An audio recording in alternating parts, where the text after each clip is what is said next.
गया है। Supreme court ने इस मामले में नियुक्त एमिकस क्यूरी राजू रामचंद्रन की इस दलील को मान लिया कि एक दोषी को सजा सुनाए जाने की प्रक्रिया में गड़बड़ी हुई है। अब दोषियों को 23 फरवरी तक हलफनामा पेश करना है। इस मामले की सुनवाई अब 6 फरवरी को होगी।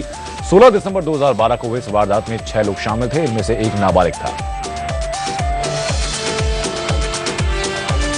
सुप्रीम कोर्ट ने फिल्म जॉली LLB 2 की जांच के लिए बनाई गई 3 सदस्यों की समिति के बनाए जाने के आदेश के खिलाफ याचिका पर फिलहाल दखल देने से इनकार कर दिया है। सुप्रीम कोर्ट ने जस्टिस रंजन गोगोई और जस्टिस अशोक भूषण ने सुनवाई के दौरान कहा कि बॉम्बे हाईकोर्ट का आदेश आने तक इस याचिका को लंबित रखा जाए।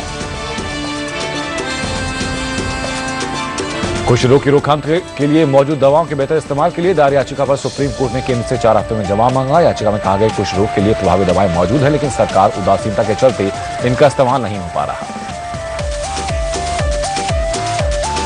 नाबालिग से रेप के आरोप में पिछले 3 साल से भी ज्यादा समय से जेल में बंद आसाराम को सुप्रीम कोर्ट से राहत नहीं मिली। कोर्ट ने कहा कि गुजरात और राजस्थान मामले की सुनवाई रोजाना नहीं हो सकती। पहले राजस्थान मामले की सुनवाई पूरी होगी, उसके बाद गुजरात मामले की।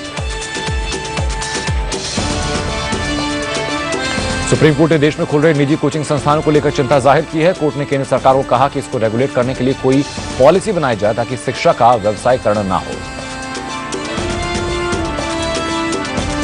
अधिवक्ताओं के प्रमाण पत्र सत्यापन से संबंधित याचिका पर सुप्रीम कोर्ट ने बार काउंसिल ऑफ इंडिया को स्टेटस रिपोर्ट दाखिल करने के लिए कहा है। मामले की पिछली सुनवाई के दौरान सत्यापन के लिए 3 महीने का वक्त दिया गया था। स्टेट बार काउंसिल के सत्यापन में आ रही मुश्किलों को देखते हुए कोर्ट ने स्टेटस रिपोर्ट दाखिल करने के लिए कहा है। मामले की सुनवाई अब शुक्रवार होगी।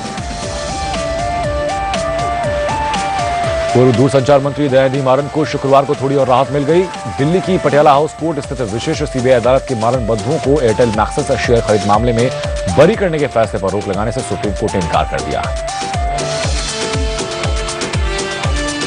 राजस्थान में गुर्जरों समेत 5 जातियों को दिए गए SBC आरक्षण मामले में सुप्रीम कोर्ट से बड़ा झटका लगा। इस मामले पर सुनवाई करते हुए सुप्रीम कोर्ट ने स्टे लगा दिया। इससे पहले राजस्थान हाई कोर्ट ने SBC आरक्षण खत्म करने का फैसला सुनाया था। इलाहाबाद हाईकोर्ट ने सोनभद्र जिले की ओबरा और वृद्धि विधानसभा सीटों को अनुसूचित जाति जनजाति का घोषित किए जाने की चुनौती देने वाली याचिका पर फैसला सुरक्षित रख लिया। याचिका में सीटों के आरक्षण को लेकर निर्वाचन आयोग के अधिकार को चुनौती दी गई थी। इलाहाबाद हाईकोर्ट की पूर्ण पीठ के एक अहम फैसले से वित्त पोषित अल्पसंख्यक स्कूलों के प्राइमरी शिक्षकों की प्रोन्नति का रास्ता साफ हो गया। वित्त पोषित अल्पसंख्यक कॉलेजों के प्राइमरी शिक्षकों को 25% प्रोन्नति दी जाने को लेकर दाखिल याचिका पर सुनवाई करते हुए इलाहाबाद हाईकोर्ट की 3 जजों की पीठ ने यह फैसला दिया।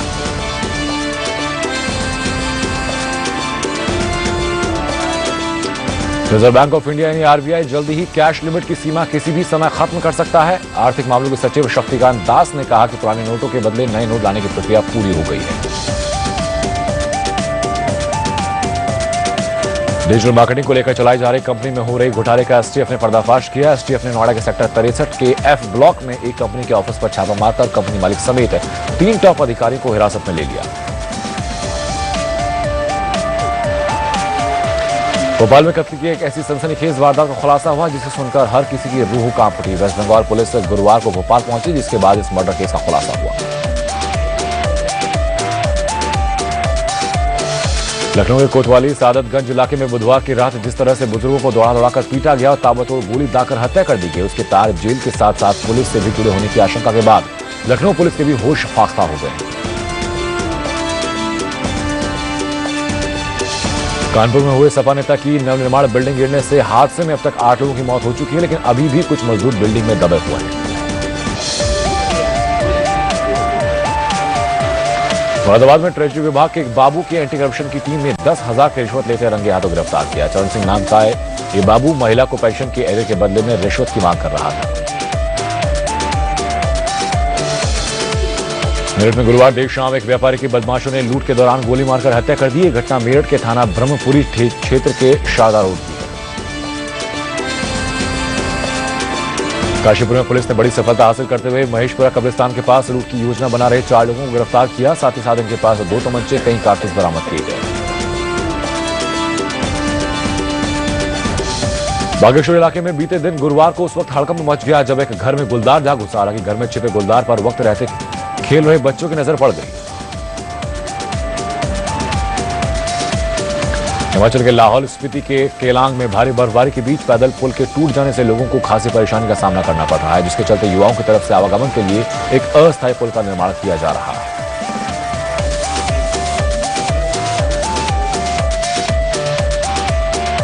भारतीय अंडर 19 टीम ने इंग्लैंड अंडर 19 टीम को 5 मैचों की एक दिवसीय सीरीज के तीसरे मैच में 7 विकेट से हराकर सीरीज में 2-1 की बढ़त ले ली है। पहला मैच 23 रनों से हराने के बाद भारत ने दूसरा मैच 129 रनों के बड़े अंतर से जीता था।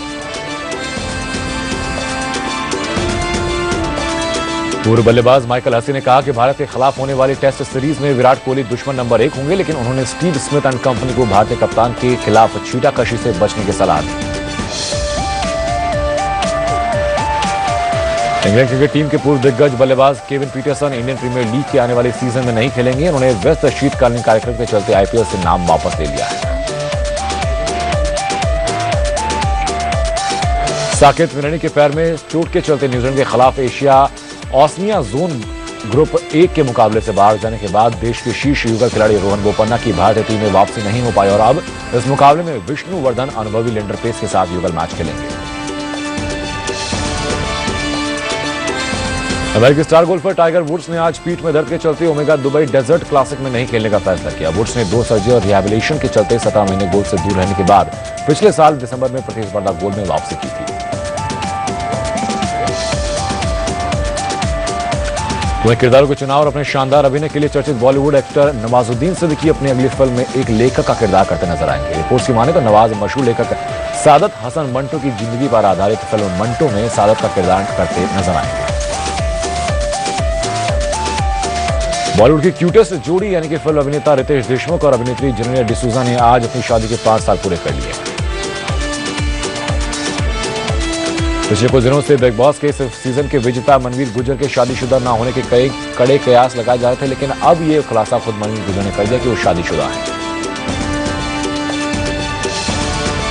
सुप्रीम कोर्ट ने जॉली एलएलबी 2 के प्रोड्यूसर से शुक्रवार को कहा कि उन्हें इस फिल्म के रिव्यू के लिए 3 मेंबर्स की कमेटी के गठन के बॉम्बे हाई कोर्ट के ऑर्डर से राहत पाने के लिए फिर हाई कोर्ट ही जाना होगा। बाहुबली 2015 की सबसे बेहतरीन फिल्मों में से एक थी। उसने बॉक्स ऑफिस पर 650 करोड़ के करीब कमाई करके एक बड़ा रिकॉर्ड अपने नाम किया था।